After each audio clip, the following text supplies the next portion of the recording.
Broadcasting off of an old speak and spell in the abandoned Long John Silver's behind the abandoned Pizza Hut on Center Avenue in Bay City, Michigan.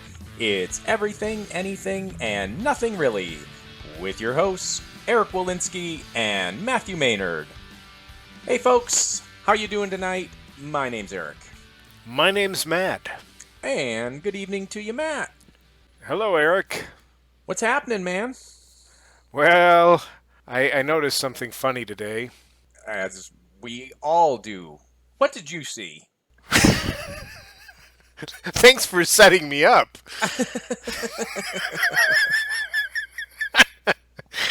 Oh, I was at work and I grabbed a ream of paper and I happened to notice that the outside wrapper of the ream of paper said, in big letters, "Need a hard copy? Printed." Which, I'm thinking somebody in marketing spent hours trying to figure out just the perfect thing to put on a ream of paper that you've already bought, you know? Yeah, because you've already got this in your hand, so it's like, man, how do I get a hard copy? Oh, I print it. And I'm wondering about the guy who came up with this guy, or woman, whoever it was that came up with this slogan. You know, what else did they come up with? I mean, were they like doing some kind of ad campaign for doors and they said, "Need to get inside? Turn the doorknob." Or maybe they were, some lens crafter store.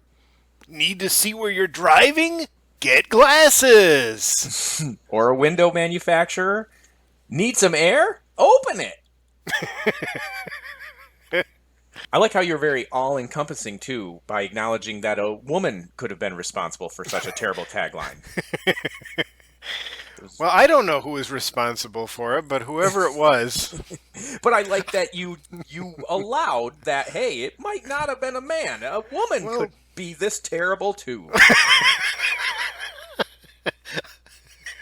It's very modern of you, Matt.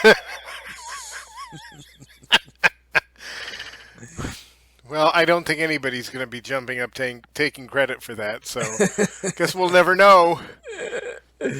I doubt it. So what's been new with you? Oh, we're social distancing now, but people are still going outside, and I'm around a few more people lately, and I've been around people a little bit through this whole pandemic, and mostly out on the exercise trail. And I've been noticing all these strange bits of conversation I'm overhearing as I'm passing by people on the trail or people passing by me while we're sitting out front of the house. Mm-hmm. It makes me wonder, like, guys, I only catch that little snippet of what they're talking about. And I think, what were they talking about before this? And where did this go afterwards when you only hear that, like, 5 to 7 second little part of a conversation, you know? Yeah, the context. What's the context of that sentence, you know? Exactly. Like the other day, Liz and I were sitting on the porch, and these two guys come biking by, and all we hear from their conversation, we can hear them talking as they ride up, but all we can make out is the first guy saying, "So, she cried for 2 hours when I told her I didn't want to marry her." And then the second guy just goes, "Ha!" What was the I need to know more here. It's like I wanted to stop him and be like, wait. And I want to address the second guy first. Like, why is that funny? Why was it funny just now to me? I laughed. I felt bad after I did. I was coming out of a 7-Eleven the other day, and this guy comes in walking past me. He's on the cell phone. And it's the double door. I'm going out the door on the right. He's coming in the door on the left. And all I hear is, "Well, she's a stripper and her roommate had the coronavirus, so you know." What? What does you know? She's a stripper and her roommate had the coronavirus, so you know. Oh yeah. Tale as old as time, my friend. Who was he talking to? Like his mom? Are you dating? Well, I am, but she's a stripper and her roommate had coronavirus, so You you know. know. I used to, at a place I used to work, we had a receptionist who was kind of abrupt. Some people thought almost rude. When I would have to walk through the lobby to get to the restroom, I would always make sure to listen very carefully to what she was saying to Mm-hmm. somebody at the front desk. Because sometimes you hear some interesting things, and I wrote down a few of them. One of them I had written down simply said, "Well, you can't go upstairs and walk around unescorted if that's what you're asking."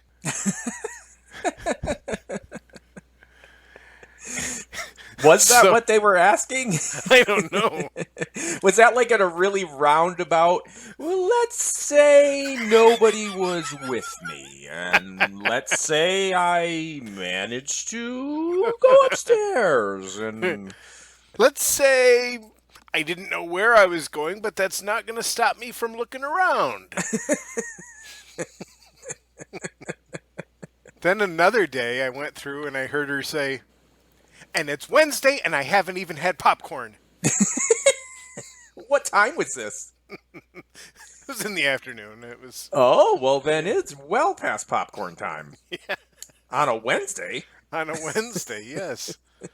It's funny that you wrote those down too, because that's what I've been doing over the years. Is anytime I hear something really weird or strange, and then I end up carrying them with me for years and years and years. And one, when we lived down in Florida, we're at Disney World one day. This is probably 2007.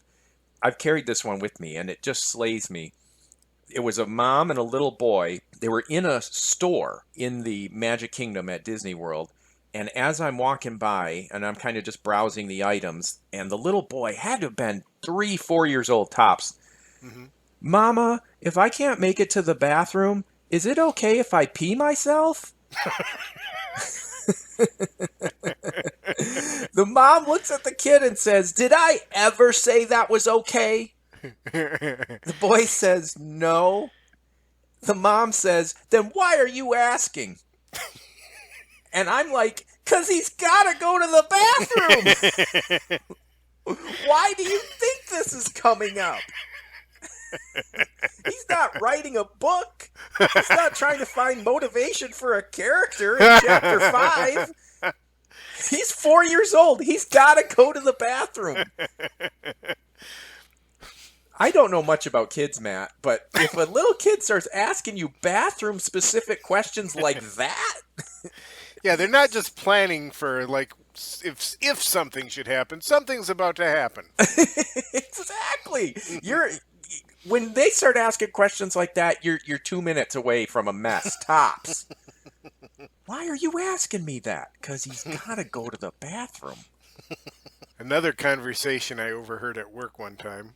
I walked into a room and I heard a woman just say, This is all I heard was, "I like the frogs with the great smiles." Don't know what that meant. I'm gonna hazard a guess here. Who was she talking to? Just some other coworkers. Just another coworker. Yeah. I wonder if they were talking about how you got to kiss a lot of frogs until you find your prince. And she I was saying she likes frogs with the nice smiles. I don't know, but it got really quiet after I walked in on that, and I got a little self-conscious. So Oh, calling me a frog? do you smile a lot at work? Another one out on the rail trail the other day, there was a group of maybe 5 or 6, 14 to 16-year-old girls, roughly, and they were all congregated around a bench and just horsing around. And as I go walking by, the one girl, not directed at me, she's talking, they didn't even notice me walk by, but whatever they were talking about, one girl pulls her shirt like halfway up, just revealing her stomach, and she points at it, and one of her friends says, "You're never supposed to shave your stomach." And the girl with her shirt up is looking at her belly going, "Nobody told me that." I have no idea what that one was about. I mean, I do, I guess. Shake I your think you know stomach. more about that one than you do about the other ones you overheard. I think we pretty much know what happened there. That just cracked me up, though. I passed two guys, probably in their mid 60s, roughly, and this one's weird. And Matt, I promise you, you know, never in our relationship am I ever going to discuss my bowel movements with you. Just be be Good. assured of that, okay? But these two guys are walking by, and the first guy is like, "I had to poop so suddenly yesterday." And the other guy says, "Did you eat any grapes?" First guy says, "No." The second guy, "Are you sure?" Are you sure? "I think I'd know if I ate grapes, man." Oh no, some just slipped in with my turkey hash. This last one, though, Hmm. this just happened the other day. I went to the local comic store. Comic stores are open now, so I figured I'd go take a peek, see what's hot, right? You know, Hmm. it's worth getting coronavirus to know what my favorite superheroes are up to. So I went in the store, and there were the two teenagers in there. You could tell they were like the real deal comic kids, you know. They were just having a conversation that really made me think that they get comics, and they put a lot of thought into it. And the one guy says, and I never thought of this, he says, if Superman draws all his power from the sun, why isn't he tan? Hmm. I thought that was really interesting, and I didn't get the ending to the debate, except I did think about it a little bit more. And with Superman, he does draw his power from Earth's yellow sun, which makes his skin impervious to destruction. So I would assume that also, you know, a tan is basically the skin's defense against the sunshine. You know, that's why you get a sunburn, and I think that's why Superman wouldn't tan. Boy, you have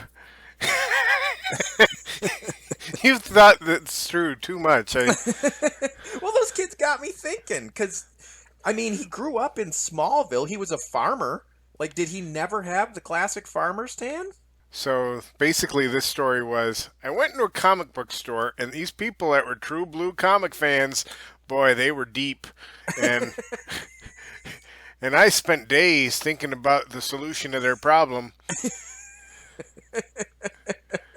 I had it in minutes. As soon as I walked Oh. outside, I'm like, it's probably because of his skin being impervious to destruction. And then you just shrugged and kind of laughed to yourself, like, why didn't I think of that before? It did make me think about Superman being a farmer, though. You know, like a parent's classic line, like, "Hey, I want to go do this." "Well, you can do that when all your chores are done." Hmm. It wouldn't apply to him, would it? He'd have everything done in a second. Oh, yeah. "I milked all the cows in Smallville, Dad. I baled all the hay in Smallville, Dad. I fixed every fence in Smallville, Dad. Can I go now?" Yeah, all right. Can I go to the comic book store and see what the philosophers are up to?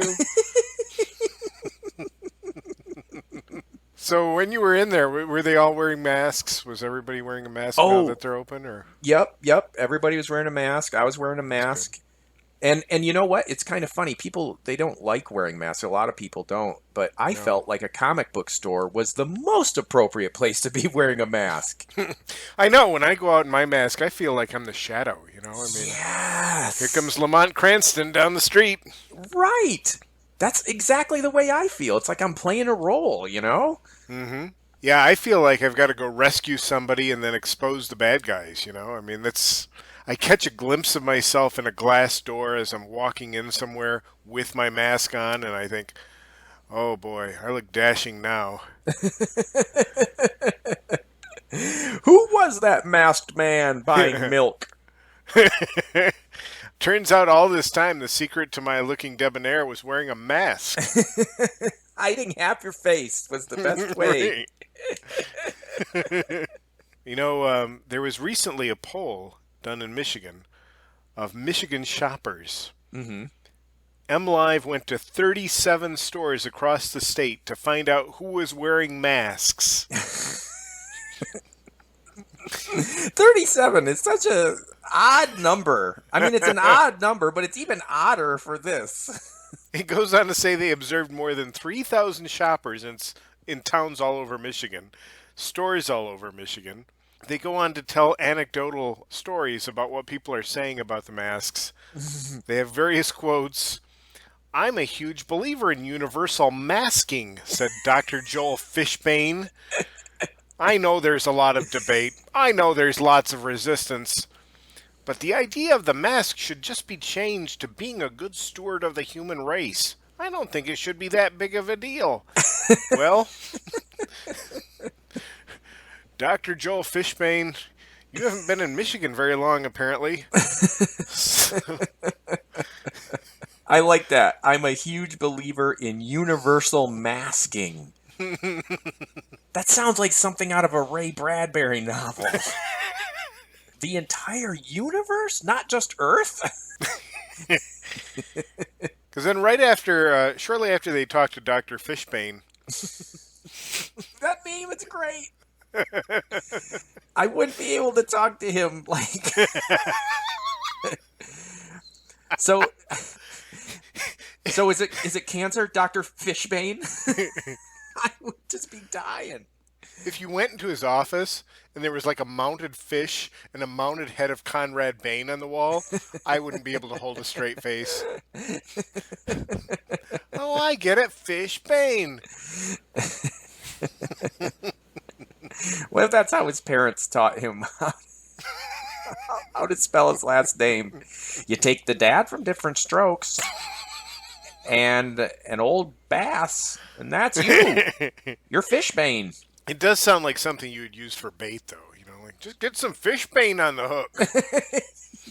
Mask it first. As you pointed out, Matt, that this is sort of an anecdotal, informal kind of survey they did, and it's so informal that this is still a newspaper. This is still a news organization. Mm-hmm. They mention twice in this article how MLive's informal, unscientific survey comes as more and more evidence is emerging that mask use helps prevent the spread of coronavirus. Mm-hmm. Then later in the article again it says, keep in mind this was an unscientific, informal count and provides only a snapshot of what the journalists saw during that specific store visit. They're going out of their way to say, disregard this entire article. We don't know why we did this 37 store thing. It seems kind of dumb now. We put no scientific effort into this whatsoever. We just sent our journalists into the store, and they're standing there going, 1 mask, 2 mask, 3 mask, 4 mask, 5 mask, 6, oh, he doesn't have one, 7 mask, 8 mask, 9 mask, 10 mask. And then, hey, you missed that guy. Oh, it doesn't matter. This isn't scientific. It's just so we can write an article and spread misinformation to people in Michigan. It doesn't matter. We're going to talk to a guy named Fishbane first, and that'll kind of set the tone. Next, they talk to a Nadine Frisch, who they caught in the Saginaw Kroger, and she says, quote, "Everybody says it's a deadly virus and it's more contagious. Our rights are not being violated like everybody keeps thinking, so you have to put on a mask. China does it. Half the European counties do as a habit." European counties. It doesn't say countries. She is a real world traveler because she knows which counties are in Europe. You said they caught Frisch in a Kroger? Did they use Fishbane? They talked to another woman, Kay Jungnich, 58, shopping in the Saginaw Walmart on Brockway Road. Boy, write that down so you know exactly where to find this. She said she hates wearing a mask and thinks it's unnecessary. Quote, "It makes me break out. It gives me headaches, and I just as soon not." She said, adding she isn't worried about coronavirus. Quote, "I have a strong immune system." Yeah, I bet you do. So cloth on your face makes you break out and gives you headaches, but boy, you are really strong with your health there. Exactly. But I like how it's like, it makes me break out, it gives me headaches, and I just as soon not. Well, I think it's just that you'd as soon not. You don't need to make up stuff, okay? She's like the person who calls into work and is like, I'm not going to be in today. I can't stay awake and I can't fall asleep. I think I got curvature of the spine too. And I think I got some kind of ear infection and maybe a flu and it whistles when I pee. And just long story short, I'm not wearing the mask. She continued, and life has lots of risks. You could get hit by a truck. I think the mask policy is ridiculous. I think it's time to stop. You could get hit by a truck in a grocery store? What? Where is she shopping? Oh, well, I know. The Saginaw Walmart on Brockway Road. Apparently, they got trucks running through there, so watch yourself. The final comment in this story is from a woman named Jackie Welsh of St. Charles, who is among those who won't go to stores that require a mask. Quote, I'm totally against it. I don't wear it ever. At Maynard's, you can't come in, and so I don't shop there. To me, it's a big farce. Once in a while, I've kind of had people back off and shy away from me, and I thought, hey, that's your prerogative. I don't have any problem. If you do, then I guess you're the one that needs to get away from me. Nice lady.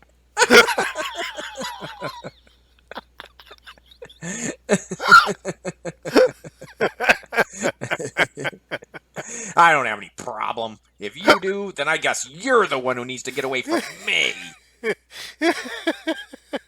She gets really mean there, even though the sentence before that, she's like, hey, that's your prerogative.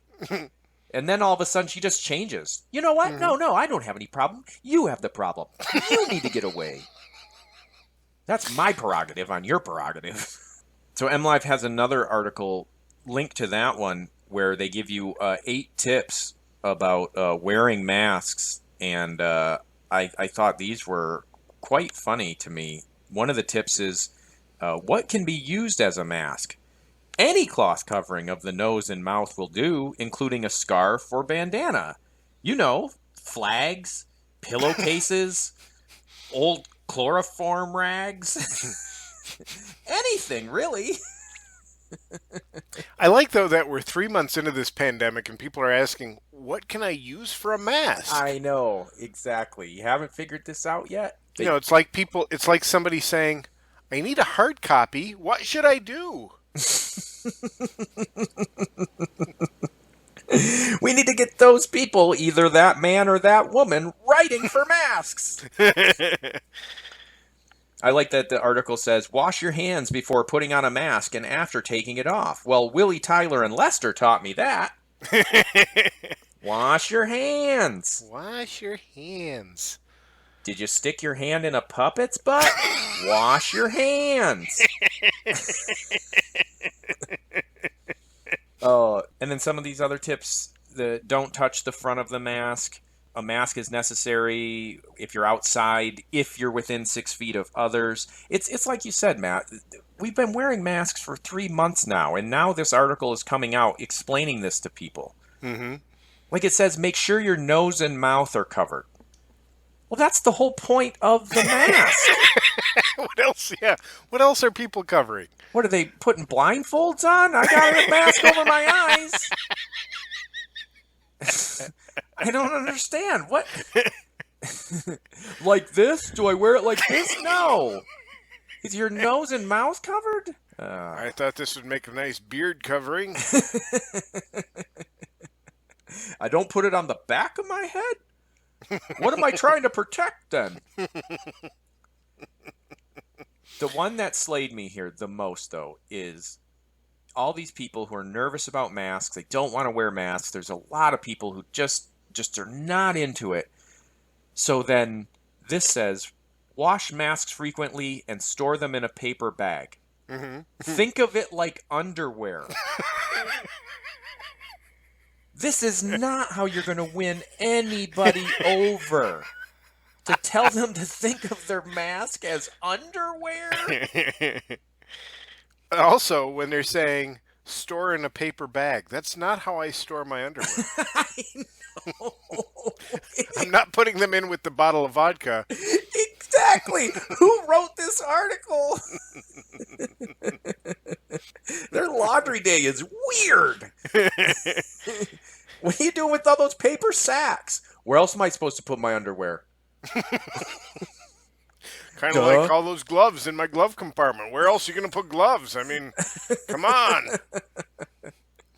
MLife's going to write another article. 7 tips for storing your underwear. Then it says, masks should be stored in a brown paper bag or other place that keeps them dry and relatively protected from germs.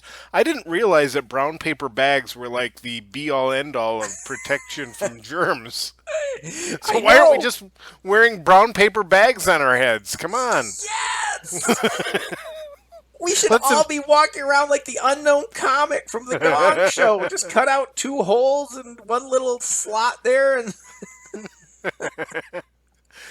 I mean, come on, let's eliminate the middleman and just get to the brown paper bags. Yes, why bother with the mask? Yeah. I love that.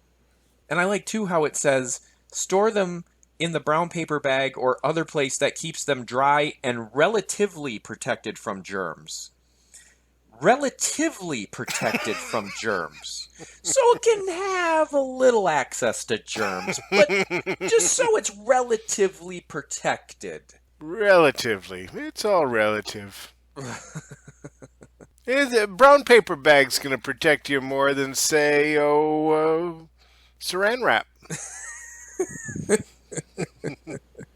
And saran wrap's going to protect you more than just being around that lady who says it's your prerogative to not be around her. That reminds me, your paper thing. You need a hard copy? Print it. You remember seeing, I don't know if they do it anymore, but they will. You'll occasionally see plastic bags from certain stores that say, this is not a toy. Mm-hmm. We need to be told this? Who's throwing a plastic bag at a kid and go, here, kid, have fun? Well, I haven't always been a great uncle, but come on, I do what I can. Oh, you'll see Joey outside for hours just playing with his plastic bag. He loves it. He's out there all day. I think those are the same kind of parents, though, that you have to tell them, hey, if your kid's asking you if it's okay to pee himself, he's got to go. Yeah. Well, that same kid a little later was, Mom, can I put a plastic bag on? Why are you asking that? Yeah, well, masks, they might be here to stay for a while, Matt. Only time will tell. I guess so. But do you know what's not here to stay anymore? Plastic bags? Elmer Fudd's gun. Oh? Yeah, did you see that headline? Elmer Fudd will not use a gun anymore. Wow. You know Elmer Fudd, of course, the... Oh, yeah, I know him. No, you don't have to tell me like like I'm a complete idiot. Let me explain to you some pop culture here. Well, I was going to explain to any millennials out there who might not know. Well, for any of you out there who don't know, look it up. There's Wikipedia, for God's sake. Elmer Fudd. Look on YouTube. Watch one of his movies.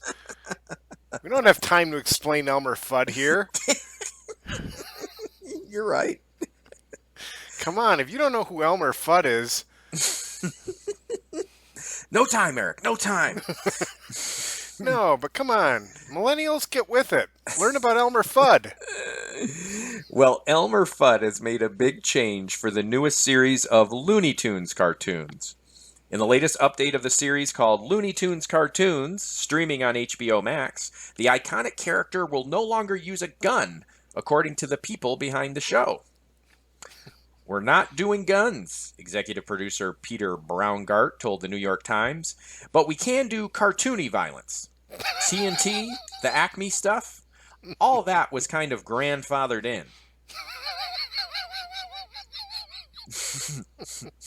So no guns, but heavy explosives are okay. Actually, after this article came out, Acme released a statement and said they are actually abandoning sales of comically oversized TNT and all Roadrunner catapults. They're pulling it. They're pulling it all. Oh. What else is Elmer Fudd going to use? Well, they took out the guns to reduce the violence, but then there's a clip of Elmer Fudd using a scythe to try and catch Bugs Bunny instead. Look, you don't catch things with a scythe. You kill them. Yeah, this just seems... Of course, we're talking about Warner Brothers cartoons where, in the old days, Elmer Fudd would shoot Daffy Duck in the face. His entire bill would fall off. And in the next scene, his bill was back and he was healed and he was completely back to normal. So I don't think that the gun violence was much of a problem in those films because, whatever it was in those guns, you healed from pretty quickly. Yeah. And a scythe, I don't know if you're going to heal if your head gets cut off. Well, that just seems very gruesome. It does. That's not reducing violence to me. No. In the clip, Elmer and Bugs engage in one of their classic face-offs, and as usual, the rabbit got away without a scratch while Elmer was left scorched by TNT. Ha ha ha ha ha ha. But then it goes on to say in that article, the New York Post reported that Satan will even make an appearance in the series. While other episodes have included the ghost of Tweety Bird haunting Sylvester the cat. When did Tweety Bird die?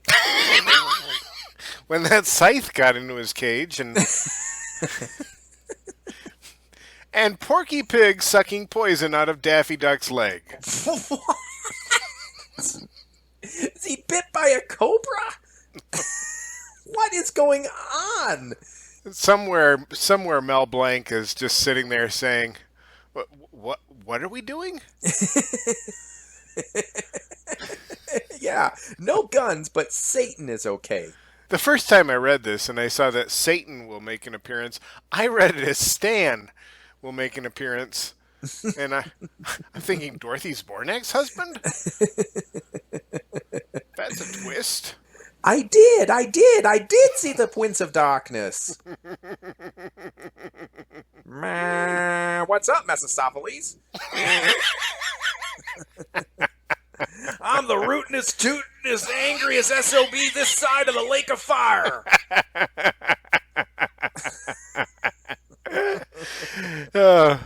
Look that up, millennials. Because we don't have time to explain it. Next story!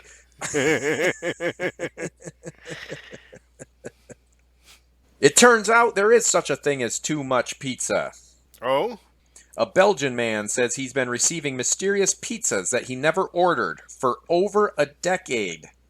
And while it may initially seem like an annoying prank, the victim says he's received so many pizzas over the years that he shakes every time he hears a scooter coming down the street. Wait. A scooter? Look it up, millennials. That's how they deliver pizza in Belgium.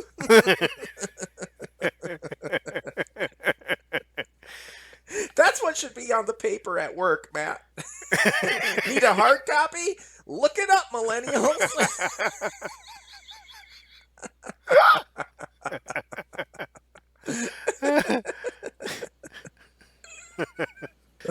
Jean van Langdam, a 65-year-old resident of Turnhout, says that delivery drivers bring pizza to his door at all hours of the day and night. This has reportedly been going on for almost a decade, and he says he has no idea why. Initially, well, it's because somebody keeps calling the pizza place. Initially, he reportedly believed that there was some sort of mistake with his address and the correct delivery address. Unfortunately, the food kept arriving, sometimes even multiple times in the same day.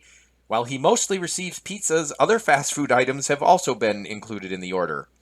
One day, he reportedly had 10 different delivery drivers come to his place on the same day, and one of the deliveries was for 14 pizzas. You know, I have to point out, though, this article was put out by Fox News, so my first thought is, I don't know, this is probably just something they put out there to scare grandparents into not eating pizza. Like we get to the end of the article and like it turns out Hillary Clinton has been ordering pizza for this man. Langdon says, I cannot sleep anymore. I start shaking every time I hear a scooter on the street. I dread that someone will come to drop off hot pizzas yet another time.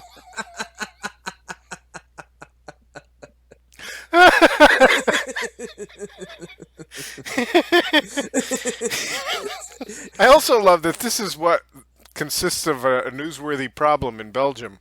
I know. Why don't we live there? I mean, Yes, if that's all I had to worry about was pizza coming to my house, I'd be okay, man. I could live with that. I don't know why though. This has been happening a decade, and there can't be that many pizza delivery places in his town that he couldn't tell them, look, if they tell you to go to this address, don't. I don't order pizza from you, okay? Do not come. It seems like there's so many ways to have figured this out in a decade. Yeah, I mean, in 10 years you could have got a personal protection order against the pizza delivery people. Yeah, pretty easily. Yeah, there was a comment on this article that cracked me up, and I think the guy or the woman, I'm not going to say it was one or the other, said, well, this isn't too hard to figure out. Find out who's making the calls, who's paying for the pizza. None of us went to detective school, and we just figured it out now. Detective school? The last odd part of this story is that one of his friends who lives 20 miles away has reportedly also been suffering from similar mystery deliveries. This has led authorities to believe that the culprit must be someone the two men both know. Unfortunately for now, the cause remains a mystery. Well, good thing there are no detective schools in Belgium, because those two guys are going to be in pizza for a while. What kind of uniform do you wear to detective school? Like the Sherlock Holmes deerstalker cap? Well, yeah. Got to have a big magnifying glass and a pipe. Yeah, a comically oversized pipe. Yes. Well, I think that's a good place to wrap up for this week. What do you say? Yeah, I say we do. Remember, folks, we are on Facebook. Be sure to like us on Facebook. Tell your friends about us. Share our Facebook posts with your friends. Remember also, too, we're on iTunes. We're on Podbean. We're now on YouTube. And also remember, while you're at it, to listen to Eric Walensky's other podcast. This podcast ruined my childhood. Yes. So where is that found? You can find that one on Libsyn, and also check my Facebook page for the link. There you go. So be sure to listen to us, tell your friends, and tell your enemies. But don't tell our enemies. No. Don't tell the guy who's been sending that guy pizza. Because the Pizza Hut's abandoned. It's going to backfire on you. Like a package of Acme TNT. So until next time, I'm Matt. And I'm Eric. We'll see you next week.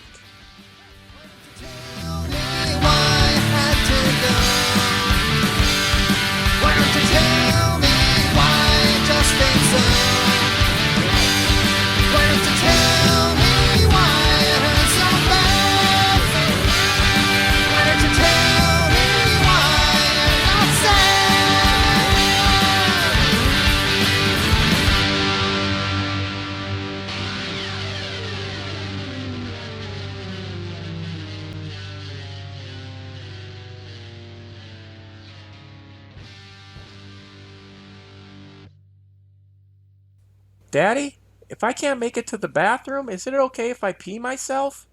Did I ever say that was okay? No. Then why are you asking?